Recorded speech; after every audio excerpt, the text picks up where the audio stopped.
Hello, we just finished our move from really far out in the wilderness to a little bit closer in to civilization. And I just wanted to offer this video about why I'm interested in forgotten languages as a sort of um, quick video because it's sort of an interesting topic to me. And I'm just going to start sharing my screen so that we can get there. I want to share you kind of images of where I've moved. So right now I'm in a big green tent, and these are buildings where I'm not living right now, but this is on a property and part of it. I'm in actually this big green tent, and that's what we call it, and it's in this building that has a fascinating roof. So I'm in this this tent right now, but I'm in this building that's like 60% completed. It has a reciprocal geometric roof, and we think of it as a temple space. So if things work out where we're at, we'll end up uh, uh, caretaking this space and building it into a temple. Um, so that's why we even have this image of the Asclepion. This is the sign I held in that was in front of my gallery space in Oakland, California, the Asclepion. So we need to clean up a bit, obviously, but it's a very interesting space. So we moved here, and now I just want to show you um, forgotten languages, because that's what this is all about, forgotten languages. And I want to just make sure that I'm sharing the right application window.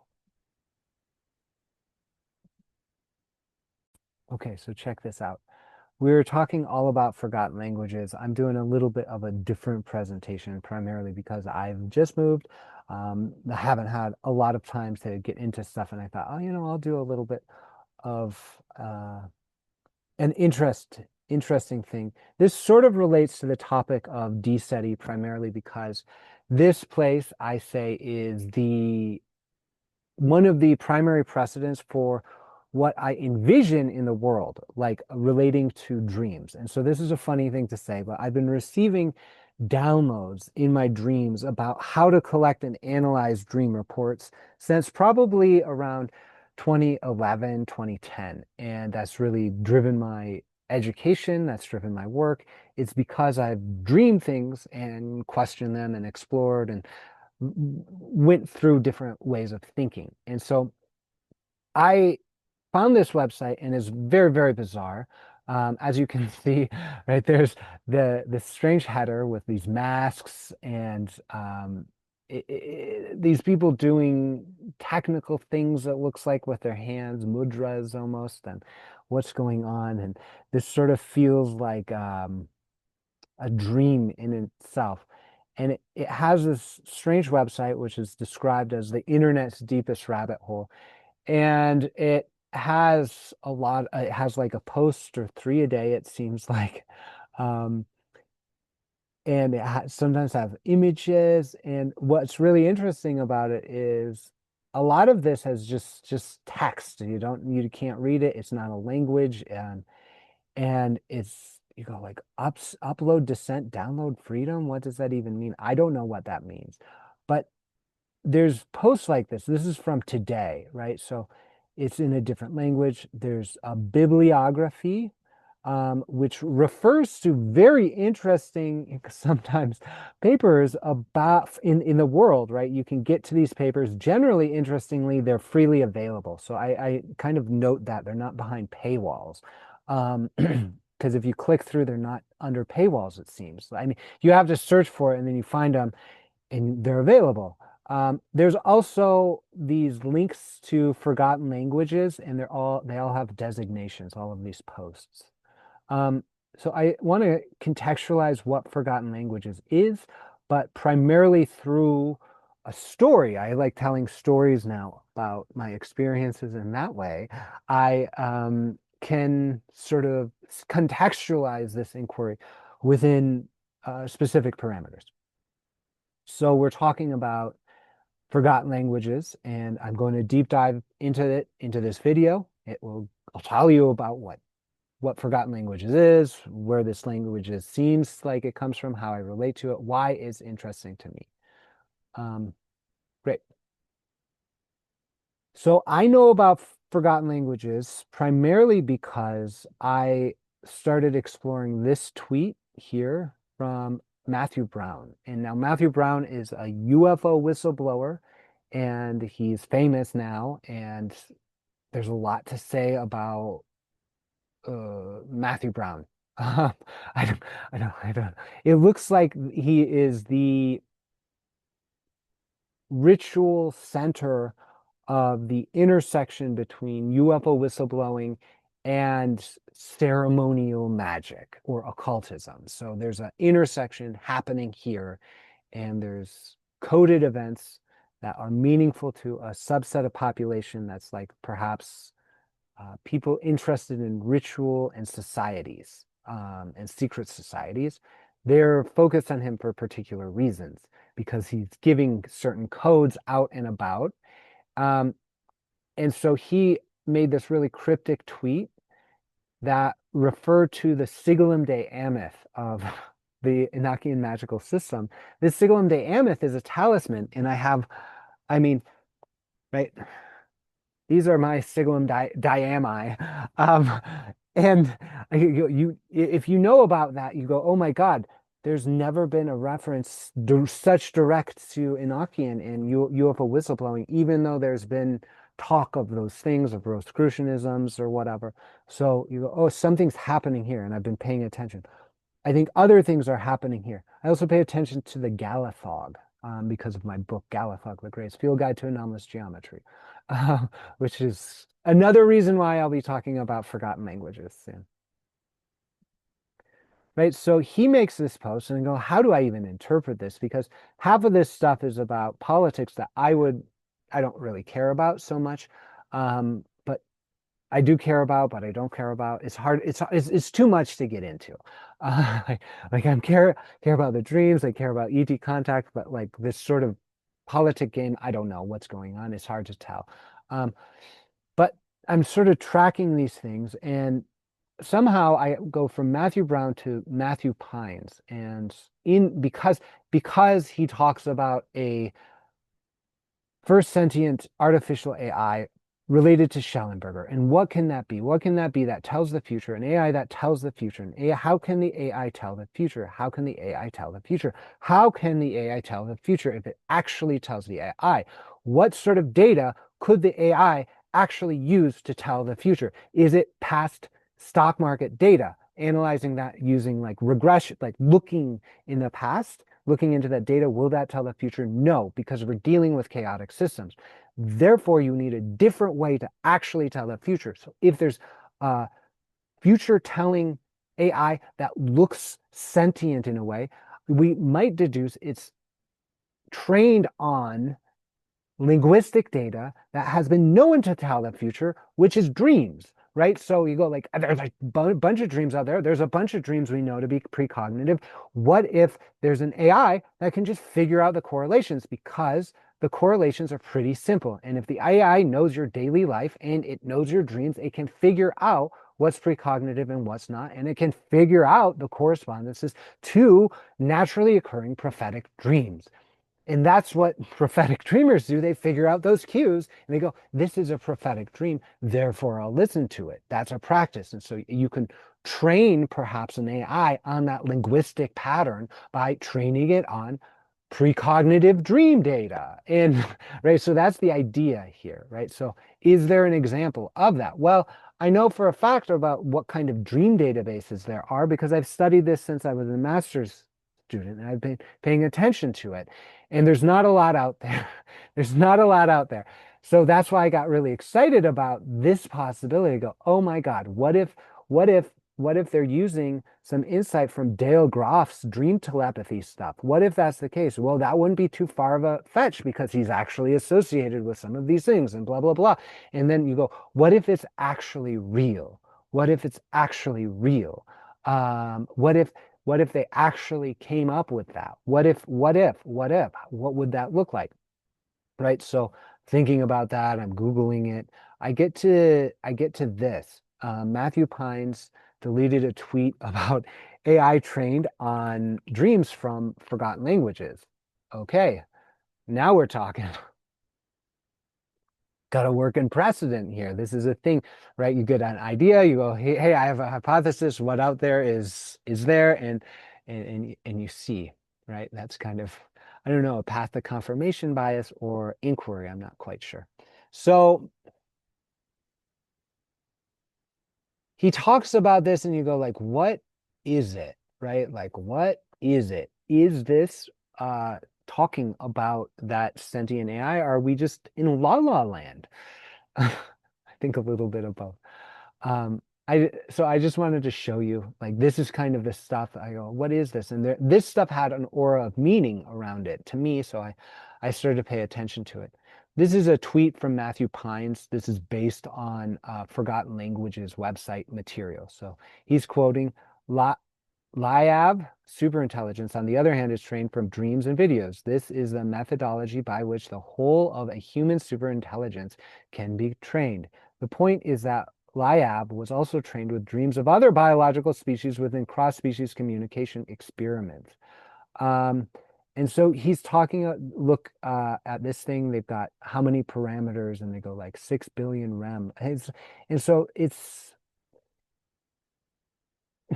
he's got this, he's tweeting this, and I go, wow, that's interesting, because Matthew Pines is in an intersection between cryptography, actual Bitcoin, right? Like he seems like he's got Bitcoin clout, which means something, and is interested in UFOs and UAP narrative. And so I go, well, this is probably a social cue as to what is going on. Now, if you know anything about me, in the last 4 weeks, I've been really questioning my neurodivergence, how I'm neurodivergent, and I'm processing social cues. And I go, well, I'm actually not processing social cues well in terms of establishing an understanding of in groups, out groups, click, in language, out language. I go, I don't know, but I'm actually interested in language across the board. So in part, that's why I'm talking about this, and I'm connecting in with ideas of hyperlexia, because I theorize that there is a sort of linguistic mathematical savant expression of ET-NHI contact that is similar to what Edward Kelly experienced and what we see with the transmission of Liber Loga. And then I had the experience of working with people like that, people who bring forward language and math very strongly. And I'm not uneducated in math and science, and so or dreams, and so I know what kind of content is where, what's glossolalia like and what's not. And there's actually very beautiful structures of math and science and consciousness coming through this language that feels pseudoscientific. And I want to add clarity to that. That's why I'm talking about it. So I'm exploring these things, and precedent of this is Philip K. Dick, by the way. And so Philip K. Dick was a famous sci-fi writer. Many of his things were prescient, precognitive, and he wrote about precognition. And we can turn back to his work to talk about these AI things that we're tuning into now. And he was blasted by a ray of intelligence, let's say, and he kept processing it with his words and writing. And the Exegesis is a book that's 900 pages long. It was compiled of 9,000 pages, right? File cabinets full of this stuff. And I start to sympathize with him after hundreds of videos and 5 books on this subject. I go, wow, actually, this is a thing. This way of processing contact with the other world is actually just a thing. I'm not that, I'm like, my words probably aren't that brilliant. It's probably, I'm just expressing myself in a neurodivergent way. And that's fine. But that brings me to honing in on something, right? So that brings me to honing in on something. I'm tracking this in, right? Here's an example of the Enochian, right? So these are transmissions from that were brought through Edward Kelly and John Dee in this sort of mathematical linguistic savant thing that I'm talking about, that they use in magical trance, right? They use magical trance to do this communication, and it brings forward something beyond the capability of a personal, conscious, egoic mind. It needs to be this transpersonal, non-dual kind of angelic expression thing. and then it's like music and flow. That's one example I'm thinking about, flow music and savant kind of music coming in through that flow state. So we've got Edward Kelly. He channels this stuff through under the operation of Dr. John Dee in the 1600s. And it's like they're channeling a language through tables of letters, making up words, right? Like this is the first call of the calls of the Aether. Ol Sanf Borsedje Goho Iad Balt Lanche Kalze Vanfo, right? I reign over you, saith the God of justice, in power exalted above the firmaments of wrath. Like, and there's just like so much coming through with him, Edward Kelly and John Dee. It's very fascinating. But that's a sort of mathematical linguistic savant thing. It's not uncommon. And so, I mean, we can, this sort of stuff can come through in UFO contact, right? Like we should just, this kind of stuff. I wish Bruce Scotty's work, he has all these like grid harmonic energy grids. You look through, there's geometries coming through, connecting it with many things.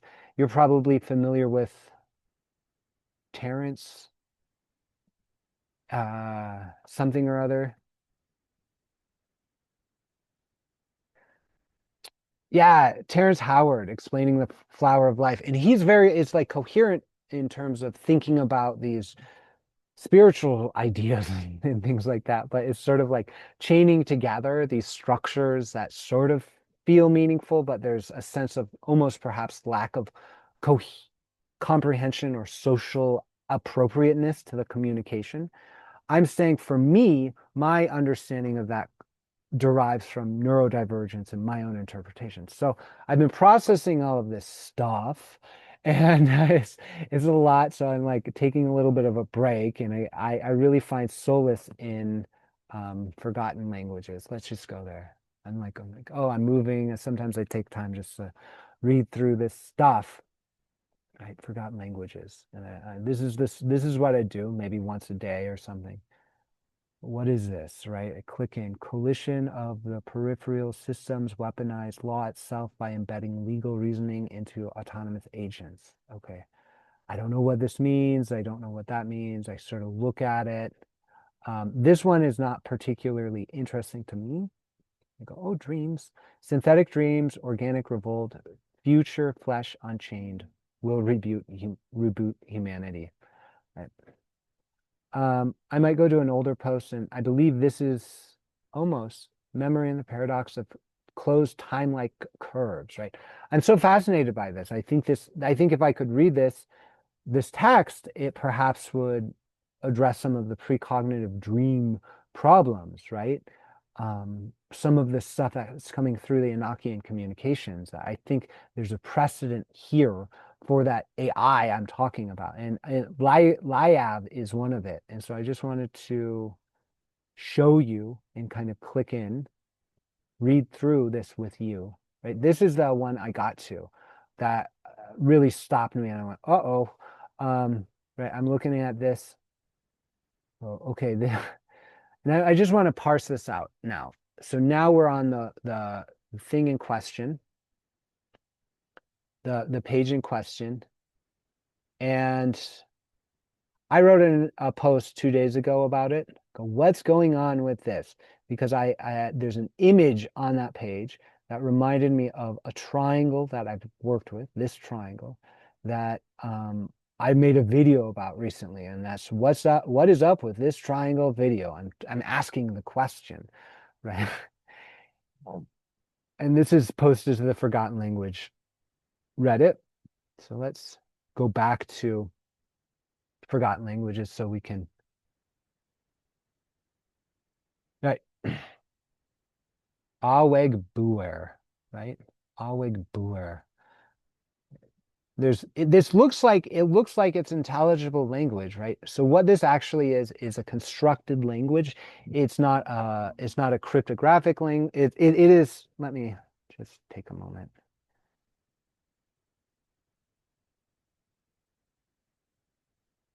Um, so this is not a constructed, it's not like a spoken language. It is not necessarily a forgotten language. This text likely is generated through an algorithm. And it can be interpreted through algorithms. And those algorithms are pretty simple. This Z might correspond with an English word. This might correspond with another English word. This might be another English word. So you use lexicons of words to interpret it. So theoretically, the kind of interpretations can be cracked. And that each of the posts have slightly different variations of the same languages. So the idea here is that these languages that these texts and posts are posted in are translated into a cryptographic language. So right now I need to basically call out all of these things that I've read. I've read through or watched, right? There's probably 6 videos I've watched on forgotten languages that I'm kind of repeating this information from. There's a couple places on the internet. Generally, I get to them through the Forgotten Languages Reddit. They have a Discord server and they link out there. So I'm repeating some of this information. There was also a interview on Elder's Vault with Andrew, who seems like the main guy over on Forgotten Languages, that is no longer present, but his voice seemed to be modified and produced this sort of feeling, which was kind of creepy, but it's uncanny, let's say. So I'm just sharing the context as to what this actually is. So this language is developed by a program called Nodespaces, and we're going to talk about that shortly. So it produces this text, and some of the time, here actually we don't have an example, but there's English language. Let's go to that. Let's go to one. Here we have English language within, right? We've got words here and words here. And then sometimes, like for instance, this CPS Comitin Tatana Ena Edreda Dioto Agentete or whatever, that's abbreviated SCAD, or SCADA or whatever. And so then there is an ability then to go, oh, okay, I now know what all those 5 words mean. We can now translate them using cryptography or whatever. I don't fully understand how people make sense of this, but there are lexicons of published lexicons that will translate some of these. It's generally understood that LLMs will not accurately translate these because the language is unique and basically blind to the LLM because there's no other precedence or whatever. Okay. So at this point, right, interpreting this, I'm looking at this, I don't know what this means. And I really I have a certain themes I turn to that I like on Forgotten Languages. And one of them actually has to do with these sorts of things. They've got these graphics, right? There you see a flower of life, you see things like Solomonic keys and seals and sigils, and you're just like, what is this? What is this? And there's a what is probably like a constructed alphabet that looks Arabic and kind of Greek. I asked on the Reddit how these are generated, and they suggest that it bears evidences of Photoshop at the end, and the text perhaps being generated through Nodespaces, which we'll talk about shortly. So this is why I got really interested, because this triangle actually is really interesting. This is a very good demonstration of the near equilateral triangle I was associating with dream-related body marks. Dream-related body marks that have geometry, and the geometry has a very particular triangle. One of those triangles is this triangle. That is what this image demonstrates. This is a graphic that I have demonstrated. I took from a body mark. It's Jay Anderson from the Project Unity YouTube channel. His body mark, it was on his arm right here after orbs visited him, and he woke up and he found this. And I go, wow, that's actually really interesting, right? It's also it's also associated with Cosmoesis's branding. It's actually, they suggest this is like the dimensions of a triangle UAP, right? Like, and nobody else is talking about the specific geometries. Like, I'm very interested in that because my dreams tell me to do that. And this is a beautiful representation because you see the triangle at top, how the circle sits, the dot sits on the circle. So then you know what an equilateral triangle is, because those dots have to sit on that circle of the triangle. Otherwise, it's not an equilateral triangle. It's a near equilateral triangle. The net triangle is what I called it, or the Asclepion triangle, or the unity triangle I've called it in the past. And so it's actually here and present in there. If they know that triangle, just as I know that triangle. I know it's significant because of alien abduction body marks and things like that in CE5 orb encounters. Nobody else has been tuning into the significance of this triangle. I know because I've been talking to them. Yeah, it's significant. Yes, but they don't know the geometries behind it because they don't tell me about the geometries behind it because they know is so I'm curious about it, but I know these people know the geometry about it, right? I know that. Because of this image. They're telling that's what the geometry is. Not that they know my triangle, they know that triangle, and I know that triangle as well. Are they the same triangle? That's a question I have in my mind. Is that triangle, the triangle there on that image, the same triangle that I know from my images, even though geometrically it's congruent? That's the question. That's the question I'm making this video about. So you've got things like this, right? So this is super, super cool because, right, you go, this bibliography only has 2 references, and it has to do with 2 English language texts that you can get to, right? The quest for this phoenix, like Hereward Tilton, what an interesting name, right? Like, and there's actually like information here. It's like, that's an interesting book, that's an interesting reference, and that's in part what I do is like I pay attention, I go to the references, I go, wow, that's interesting, I really appreciate that. So at this point, right, I'm diving in, and I have I'll just show you the discussion because that's sometimes how. So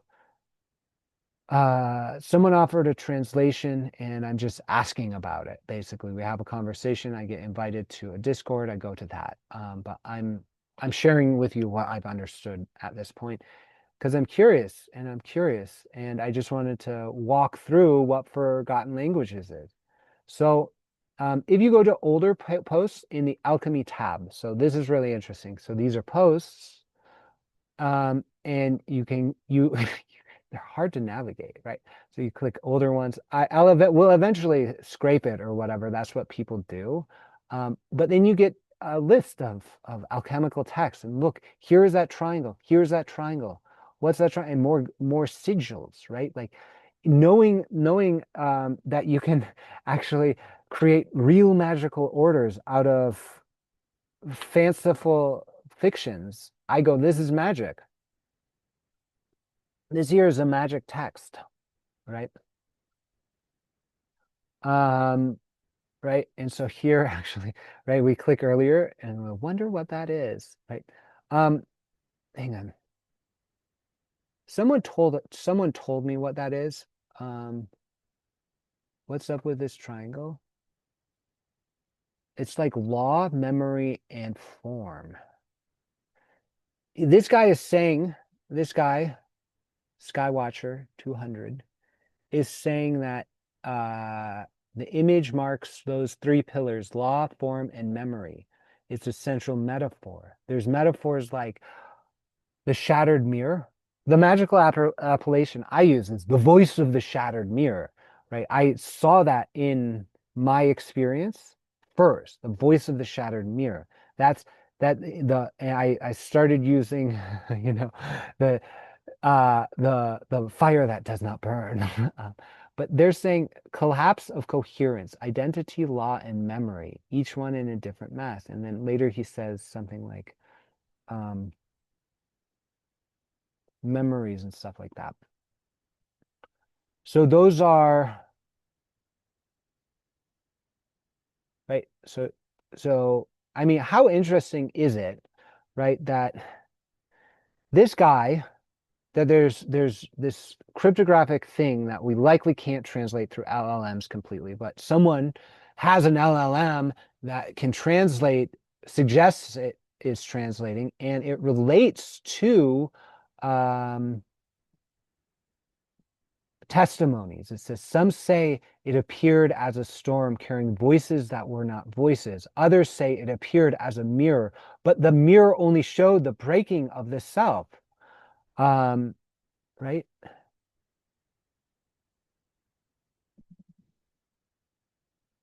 Right? It's like and so there's a sort of feeling. Um, there's a feeling of it actually somehow thematically relating. And so there's a synchrony kind of coming through. And that's why I'm looking at this. I'm curious about it. That's why I'm sharing this. So I'm going to continue on, right? So we were looking at something in the alchemical situations, Zini Giru. And then that leads us to Giru Gever Gevericose, right? And this sort of feels like I was like, oh, maybe there's like varicose, right? We've got other sort of sigilly things, sigils, um, but not the reference to that triangle, right? Um, I basically will click through like this to older posts sometimes, and you can see like this is coming up. This is September 1st, 2025. Like someone's really active with producing this content. The content itself, right? They're referencing the books of pseudo Democritus, and like you could Google that and then you get into something else and you're just like, what is this? Right? Like, what is this? The NAS tag is interesting. I don't know what that is either, but that shows up. And the other thing I will point out in terms of the taxonomies here is that often they are written by authors, and the author is not available in terms of organizing by taxonomy, right? So here you've got contributors and you've got a list of contributors, but you can't click on them. Andril is the leader apparently, and the name is said to be like the tree of life next to a river or something like that. So that's an interesting part. I wanted to click on Nodespaces a little bit. Shift tab. And Nodespaces. This is labeled Nodespaces. Apparently, that is the software used to generate some of this stuff. There's lore that some people have seen the UI to Nodespaces. And I have to just imagine, right, that I first interpreted this under the work of a sort of mathematical linguistic cryptographic savant expression, very similar to my own linguistic thing or Philip K. Dick's thing that's going on. Some people suggest it's the work of multiple people. I would guess it could be just one person expressing himself through all of these different perspectives. I could also guess it's a collective of hyperlexic, like hyperlexic savant things, right? Like people doing this sort of thing. I could imagine it's some bit of tech techno-oligarchic sort of control via the Bitcoin sort of intelligence intersection thing. When I've asked people who might know about it, they don't know specifically, they say, but suggesting it is a recruiting activity. It is said that if you email them, right? So check this out. You can email. Oh yeah, this doesn't work, but if you right click on it, You can get to an email address. It's like a mail to link. You can email them. There's videos that are pretty interesting in YouTube. I'm not going to play them right now because they have probably subliminal messaging. They've got this, which is interesting. They sell books, I believe. These like prints, bookstore. Like you go, like what actually is this? Like what is this? And it could be an art project. It could be a cult. It could be an intelligence operation or something like that. I know that it is an expression, right? I know it's an expression. Let's see if we can. Let's see it. Let's just click through and see if we can find LyAV forgotten. Because there's some things, right? There's some things here that I want to click through a forgotten language post about LyAV, right? Like,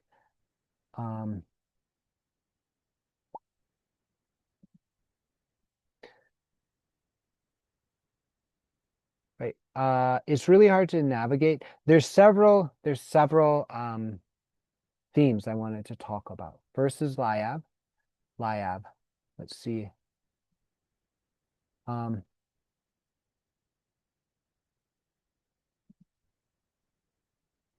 Which is something like a dream database, right? Something like, God, look at all of this stuff, right? Like, this is pretty interesting. I wonder what those numbers are, right? Like, it's like there's art, there's words, there's like, what is this? You know, let's see if LyAV is actually, yeah.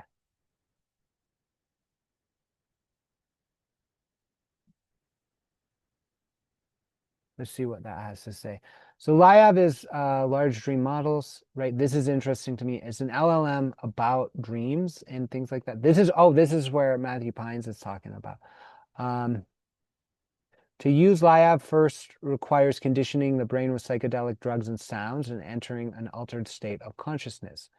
This means a key difference with classical AI systems. You do not talk to LyAV, you travel through it. The closest thing to interacting with LyAV would be to experience a lucid dream in which, in addition, an OOB is experienced. So I mean, obviously contextualizes some of the stuff that's coming through their videos. Right? You go like, what? Right? They've got ChatGPT. They're referencing chat is Roz ChatGPT, Ka La Mawen Lower Edith Lilis Sa. It's like Sa how it US lad. It's like, but then it goes, the properties of this conscious faculty most responsible for dream recall relate to the abilities of visualization, creating inner visual experiences, and thinking, creating inner auditory experiences, e.g. the inner voice. Psychoanalytically, feelings, moods, emotions, neurotic symptoms may be thought of having an inner experience dimension as well. What allows us to recall dreams, therefore, is our ability to create inner experiences while we're awake. While humans evolved, this long-standing sleep ability was made available to waking consciousness as well. They know what I'm talking about, right? And then from here, right, let's check in. Let's check it because this is going to come kind of full circle. But right, so you can click on all of these things, right? Like they know about dreams, right? They know about dreams here. They know about the issues with dream databases. They know about the thing that I was inspired to explore when I received these things, right? So the fact that it's written in an evolving crypto language is sort of just like intriguing to me. And yet I know that there's psyop operations like this. Basically, this is said to be a honeypot, and boy oh boy, does this look like honey to me. So that's in part why I'm making this. It's because I want some more insight regarding this, and a reaction here can be used to elicit such a reaction. Um, right? Like, very interesting. Very interesting. Very interesting. We can keep going. There were a few things. Cassini discus is my one of the, I think of some people's favorite language here. It's just it's not so. Uh, it's I don't know. They say it's LyAV processing. Um, Right. So they do things like the things I would do sometimes when I think about how to program. You have to do things to engage both aspects of the technical and consciousness expressions of the source here of dreaming. And they're doing that, and they're doing it well, I would say. And so right, so this is a theme that's coming through. There's another theme that makes me really interested in and I'll show you that coming up soon. It kind of thematically, all this stuff relates to the stuff I've been looking at, which is why I'm really like, I'm going, oh, what's going on? Like, what is actually going on? Because thematically, it relates to the stuff. My hypothesis at this point is I am a psychic dreamer, but I've been unconscious about it. And so I've been I've been sort of a psychic lurker on some people, and I think these are some of the people I've been sort of psychic lurking on. I did that with Bigelow and the UFO abduction people. That's why I was so obsessed with them. And so understanding this about my own neurodivergence and expressing this, I go, oh, okay, if I'm dream psychic lurking on these folks, I might always be confused about it. But if I speak about it, I'll gain some freedom from it. So we're going to look for my orbs, milorbs, um, in this situation. They are a fascinating, let's see. Ugh, discus. Give me the good stuff. Ah, give me the good stuff. This is probably the good stuff. I'm too stupid to read to understand it. Ah, come on. No. We're looking for some. I just want some good old-fashioned crazy text about my milorbs, not Cassini discus. Thank you. Okay. Please, please, please. No, it's a video. It's going to be weird. Unavailable. Thank God. Um, oh, come on.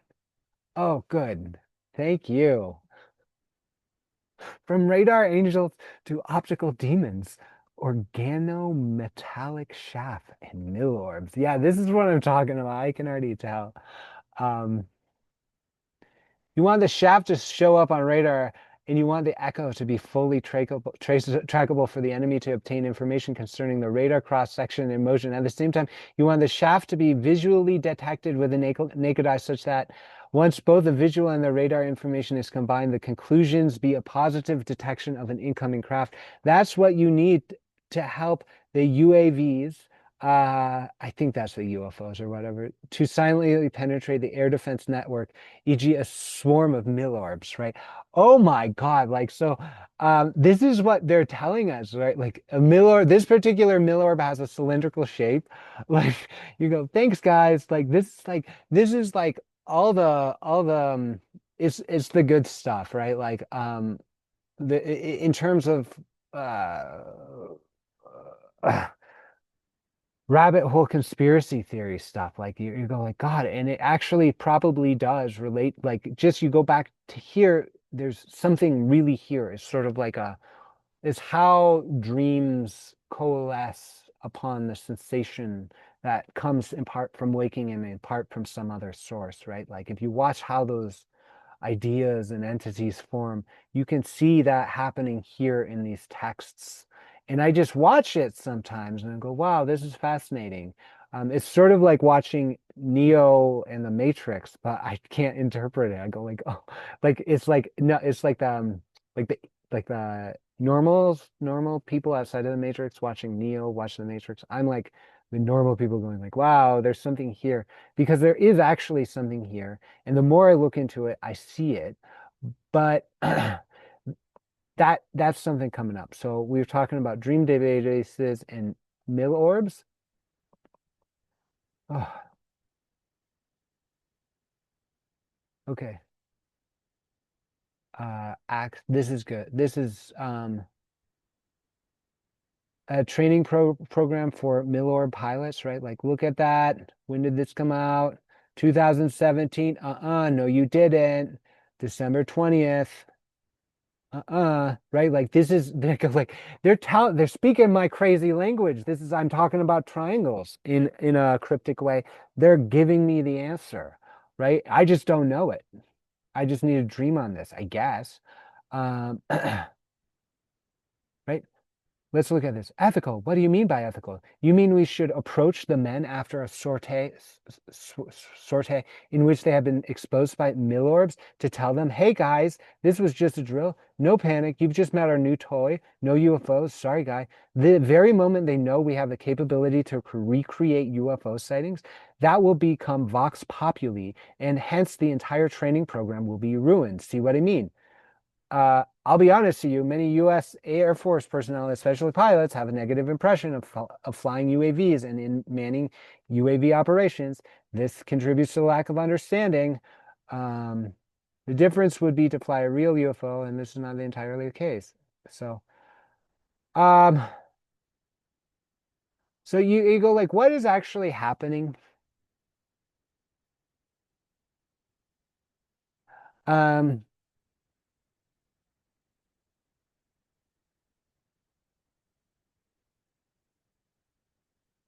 go, what is actually happening? What is actually happening?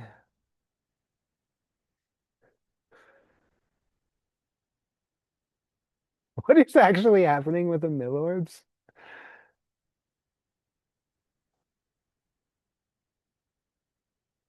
I don't know, right? What is actually happening? Oh yeah, Parsons.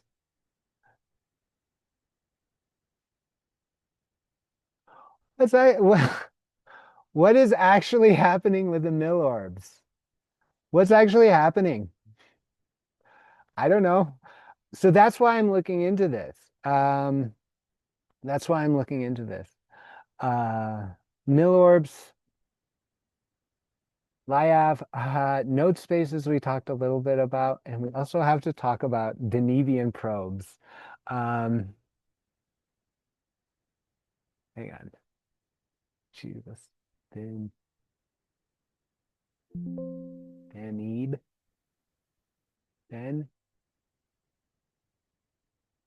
Oh, great. Nice. They've got a nice summary article. Denebian probes on knowledge, communication, and time. Thanks, friends. And that's 2016. So we got, I mean, for the love of God, I believe this has something to do with the red grid mark phenomena, if I had to guess. Um, In our region of spacetime, if probe Q sends predicate message M to probe P, when P reads M, P knows that Q knows M. Within a Denebian cage, P knows that Q knows M, even if the message never arrives.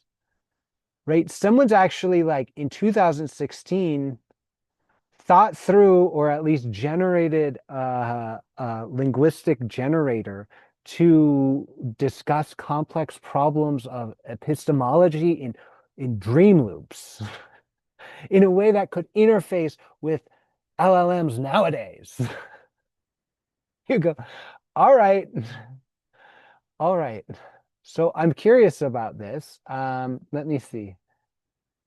So that. So it reminds me so much of alien crop circles, right? So I want to just talk a little bit about alien crop circles before I close this out because I want to demonstrate to the world that I'm learning. I'm learning. Fool me once, shame on you. Fool me twice, shame on me. And so for this, right, I go, okay, actually, um, we're going to videos, crop circles. Right, so I ended up turning into crop circles last year around this time, 2 years ago, maybe. So when I had an ethical crisis, it was last summer, 2004, crop circles. And so I ended up looking into it, and I've got some of the best views on these 2,500. That's great, great analytics for me. My crop circle stuff goes great, but I looked into it because I go, is it a hoax? Is it aliens? Who cares? I love the geometry. That's where I was, and I was like, I just need to get into somewhere where people are talking about geometry in a way that I love and nourishes me. and that's that because I'm so jaded because of the alien abduction stuff, right? I'm so jaded because of the psyops stuff. I just have to get into stuff that really excites me. And then very quickly, very quickly, like 3 videos in after doing all the crop circles, I go, Actually, this is human done. This is all human done. They're summoning orbs, and that I mean I know this is a technology. It's being a technology. It's used in a way, and the narrative around it is being managed by an intelligence community.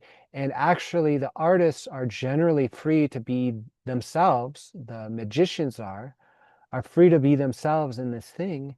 They're not necessarily like fought with or like horrified by or whatever, but the intelligence community spins a narrative that makes it ridiculous. So it really takes the wind out of the sail of whatever could be happening there, even though it's obvious, right, at a certain point, and you could replicate it yourselves. And you know, I've learned not to speak about replications and some experiments. So last year I was working with the crop circles, 2024, year and a half ago, came to this, oh, this is managed by an intelligence community. And here, right, with forgotten languages, I go, oh, I just want to go with my triangle. I just want to get into my triangle and my dream databases and the Enochians and then just sort of get with it. And sort of I like this sort of satisfies me in some way. It scratches an itch. Um, and so because I don't have a plan that is aligned to my content plan, I don't know where I'm at with that. With with my D-SETI work, I'm just doing this kind of off the cuff with the forgotten languages. And um, I just wanted to show you this. This is why I get excited by it, because someone's been thinking about it and they're not sharing their information, and yet they are. And it's fascinating. It's interesting. I haven't seen as interesting discussion here as anywhere else, right? There's discussion like this that's interesting, but in terms of level of sophistication and discussion, this is one of several sources one can turn to. Um, that's in part why I'm engaged with angelic communications, is I'm interested in a number of things. So I'm going to stop sharing right now and just sort of bring it back home to bring it back home, bring it back home to the D-SETI, why I'm doing this work. And it's because of dream shamanism, right? Because if you look to it, right, the thing here, the honeypot situation would tell me there's nowhere else in the world where I can get this level of engagement, that there's nowhere else that I can have that level of sophisticated dialogue. And yet I know that simply by dreaming, I've already engaged with some level of dialogue in the future, in the present, and in the past, that I can tune my frequency, my intelligence to aspects of my own dreaming mind that can make sense of these things and can really bring forward understandings that I can choose whether or not to encrypt or decrypt. And so I'm sharing that because this journey, if I am to share anything in all the words that I use, is to remind you that you are a powerful shamanic dreamer. That if you experience entity encounters or interest in aliens and UFOs, or perhaps cryptography related to Denebian probes, then perhaps you are a powerful imagination that can dream a different world together, right? Like that's really what I'm about. I'm trying to make contact and dream up something. It's so fascinating to me, right? There's been a couple of times where I've actually seen a precedent for my shamanic dreaming. I go, okay, Study by Entanglement by Michael Ibsen and George Hathaway. They're tuning into a similar frequency. Here, I go, this is a similar frequency. Now, how to relate to that? That's an open question, right? I mentioned Dr. Michael Wolff. He's somehow involved in this situation. I am taking things slowly in terms of my inquiry. This is a sort of Inquiry I do just it's not blow off steam, but it's sort of like now playing video games or whatever. I can't do a lot of it. And the fact that I'm even making this video is because I don't have another video to make. And the triangle showed up. So I'm pretty sure if I follow that triangle, wherever it shows up, it will lead me to interesting things. And so with that, I hope that you gain enough courage or conviction from listening to me if that's what you need to follow your own triangle, even if that's the square. Um, so thanks for being with me, and I hope you have a great journey in your dreams and your explorations. And feel free to always reach out. I'm Daniel at dseti.org. That's email. Um, and we could work together. We could talk about these things. If you have any ideas about what this actually is and how this relates to the topics I care about, I'd love to hear that. You can comment below. You can email me or something like that. So with that, many blessings to you. May you have beautiful, powerful dreams that reflect who you are. Yeah, the mirror reflecting the shattering of the mirror, let's say. And may you dream well.